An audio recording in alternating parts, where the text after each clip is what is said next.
নমস্কাৰ মহানুভৱতাৰ নতুন এক খণ্ডলৈ আপোনালোক সকলোকে স্বাগতম জনাইছো। আজি আমি আলোচনা কৰিম জণ্ডিছৰ বিষয়ে। জণ্ডিছ শব্দটো ফৰাচী জৌনে শব্দৰ পৰা আহিছে, যাৰ অৰ্থ হ'ল হালধীয়া। চকুৰ বগা অংশ, ছালৰ বৰণ হালধীয়া হ'লে, প্ৰস্ৰাৱৰ ৰং হালধীয়া হ'লে সাধাৰণতে জণ্ডিছ হোৱা বুজায়।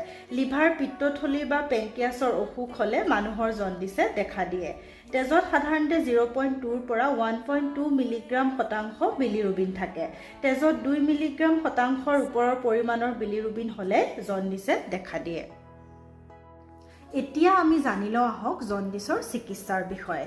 জণ্ডিছত ভোগা ৰোগীৰ চিকিৎসাত খাদ্যৰ ভূমিকা গুৰুত্বপূৰ্ণ। তেল, ঘিউ, মাখন, গাখীৰ, পনীৰ, মাংস, কণী সম্পূৰ্ণৰূপে বৰ্জন কৰাটো উচিত।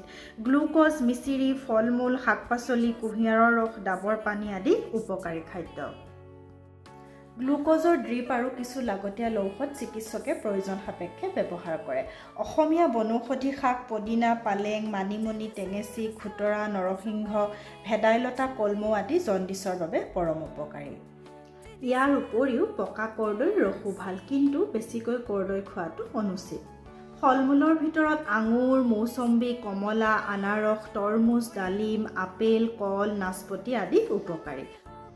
শৰীৰৰ আৰ্দ্ৰতা ঠিকে ৰাখিবলৈ ৰোগীয়ে উপযুক্ত পৰিমাণৰ জুলীয়া খাদ্য আৰু লগতে বিশ্ৰাম কৰা উচিত। জণ্ডিছৰ কাৰণ জানিবলৈ প্ৰস্ৰাৱৰ পৰীক্ষা, তেজৰ ৰুটিন পৰীক্ষা, bilirubin, HGOT, SGPT, alkaline phosphate, serum electrolyte, amylase, lipase আদি পৰীক্ষা কৰাটো উচিত। ইয়াৰ উপৰিও হেপাটাইটিছ বি আৰু হেপাটাইটিছ চিৰ কাৰ্ড টেষ্ট, বুকুৰ এক্স-ৰে আৰু পেটৰ আল্ট্ৰাচাউণ্ড কৰাটো অতি জৰুৰী। নৱজাতকৰ জণ্ডিছ সাধাৰণতে 2 সপ্তাহৰ ভিতৰত নাইকিয়া হ'ব লাগে। নৱজাতকৰ জণ্ডিছত কেতিয়াবা ফটোথেৰাপি দিবলগীয়া হয়।